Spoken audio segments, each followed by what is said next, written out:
This year, California is having another terrible wildfire season. Last year was considered a record-setting year for fires. They burned across roughly 4.5 million acres, or an area larger than Rhode Island. And this year is pacing to be even worse. As of July 19th, fire had already consumed 2.5 million acres of forest, compared to 1.8 million acres at this time last year. I could give a lot more statistics on the number of separate fires, the cost of damage, lives lost, but to be honest, stats actually don't tell us very much of a story. There's no context, there's no information about choices that were made and why, and no lessons learned. So that's what we're going to get into with our next guest. Alex Epstein, he's the author of the New York Times bestseller, The Moral Case for Fossil Fuels, and he's the founder of the Center for Industrial Progress.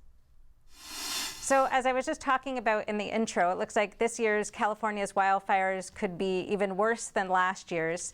And it feels like every season we just have the same discussion. Climate change is making fire season drier and longer on the one side. On the other side, California has terrible forest management.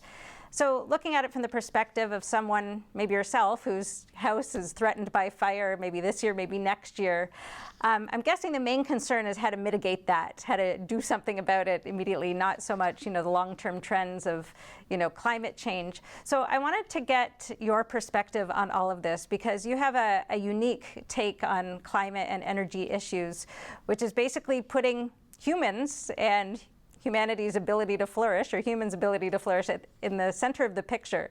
So I want to hear your take on California fires and how to think about it from your framework, which is, different from how we usually think about it.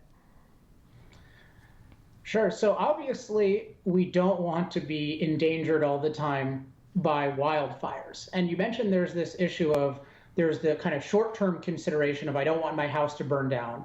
And then there's the long-term consideration of, I don't want the general trends to get far worse. And fortunately, the situation is the main driver of our safety from dangerous wildfires is entirely within our control. People will call it forest management. I like to call it wildfire mastery. But the basic idea is that human beings have evolved to the point where our knowledge and our technology and our capabilities can keep us safe from dangerous wildfires in almost any climate condition. So even if it warmed 2 or 3 or 4 degrees, and it's warmed 1 degree Celsius in the last 170 years, we would be totally fine in terms of dangerous wildfires were we to use our climate mastery ability, our wildfire mastery abilities.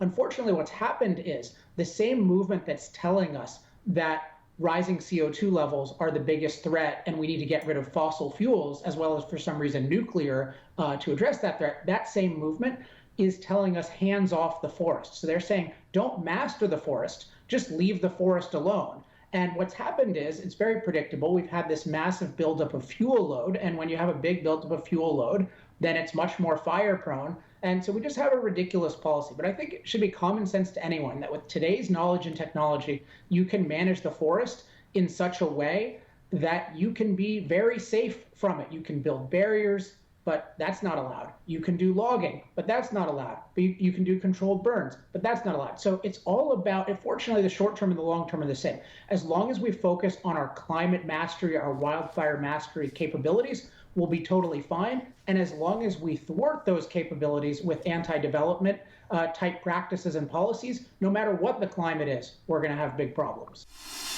Be sure to watch the entire episode, now available exclusively at epochtv.com, a completely censorship-free premium subscription platform. Brought to you by the Epoch Times. See you there.